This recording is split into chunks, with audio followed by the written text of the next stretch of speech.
Таджики в шоке от произвола, происходящего в Таджикистане.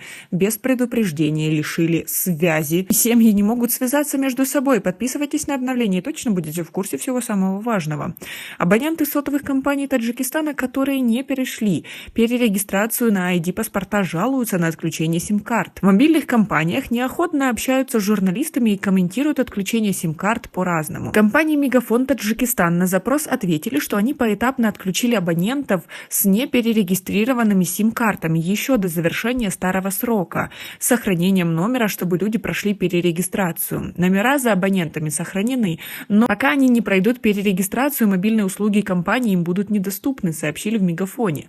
Мобильные компании отметили, что распоряжение правительства о продлении в первую очередь значит, что отключенные номера абонентов сохраняются за ними до перерегистрации. Перерегистрация сим-карт на ID-паспорта образца 2014 года стала необходимой из-за постановления правительства о порядке и требованиях подключения к сетям электрической связи и оказанию услуг, связанных с ними, которая вступила в силу 15 февраля 2019 года. Но из-за того, что не все абоненты успели вовремя это сделать, правительству пришлось продлевать срок несколько раз, последний до 15 февраля 2024 года. То же самое сделал и мобильный оператор О-Мобайл. Он тоже до установленного ранее срока отключил все сим-карты, зарегистрированные на паспорта старого образца. Всем абонентам со старыми паспортами предварительно была отправлена СМС-рассылка. Также был опубликован пост на наших страницах в социальных сетях с предупреждением. Просим своих абонентов перерегистрировать и дальше использовать сохраненные за ними номера, пока не истек новый срок, отметили в О-Мобайл. По последним данным службы связи, неперерегистрированными остаются 2 миллиона сим-карт. Из них 880 тысяч являются активными. Между тем, в другом мобильном операторе T-Cell решили подойти к вопросу немного иначе. Они не стали отключать связь неперерегистрированным активным абонентам, а ввели голосовое напоминание о необходимости перерегистрации во время звонков. Пользователю приходится дослушать до конца голосовое уведомление, и только тогда у него пойдут гудки для связи по телефону. Многие абоненты воспринимают эту меру как отключение. Однако после воспроизведения данного уведомления дозвон со стороны абонента осуществится, пояснили в компании. У других мобильных операторов пока не удалось взять комментарий по данному поводу. Как вы относитесь к такой ситуации? Ведь они не должны были отключать раньше времени. Тем временем источники в мобильных компаниях в анонимных беседах отмечают, что операторы получают указы по отключению сим-карт от службы связи.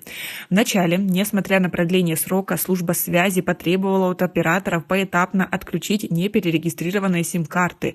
Позже, после появления постов недовольных абонентов в соцсетях, велели обратно включить эти сим-карты. Но 1 марта служба начала вновь требовать поэтапно отключать, и со 2 марта операторы заново начали это делать, сообщают источники. По данным источников, это отключение вынудило многих абонентов перерегистрироваться, но и обращений по этому поводу стало намного больше. Владельцем большинства неперерегистрированных сим-карт являются люди старше 55 лет. Возможно, часть этих людей не считает уже нужным поменять старые паспорта на ID-карты образца 2014 года, а другая часть не имеет возможности несколько раз ездить до своего районного центра, чтобы получить новый паспорт. Так, не во всех джамаатах и селениях есть паспортный стол, отметил источник. Тут решением вопроса может быть организация мобильных паспортных столов со стороны МВД в отдаленных и труднодоступных районах. Аналогичная практика уже есть у министерства. В некоторых районах страны в школах принимают документы и выдают паспорта выпускникам. В службе связи особо не прояснили ситуацию. Заместитель главы Илхамджон Атоев в короткой беседе отметил, несмотря на несколько продлений срока, некоторые абоненты не перерегистрируют свои сим-карты и надеются на очередное продление. Поэтому мобильные компании предпринимают различные способы, чтобы привлечь их к перерегистрации сим-карт. На вопрос о том, имеют ли право компании отключать сим-карты, несмотря на распоряжение правительства о продлении, он невнятно ответил: «Мы только выполняем требования распоряжения правительства». Юристы тем временем говорят, что в случае продления мобильные компании не имеют права отключать сим-карты. Это незаконно, а значит, на них можно подать в суд. Как вы относитесь к такой ситуации? У нас пока на этом все. Оцените наше видео подпиской и лайком. До скорой встречи.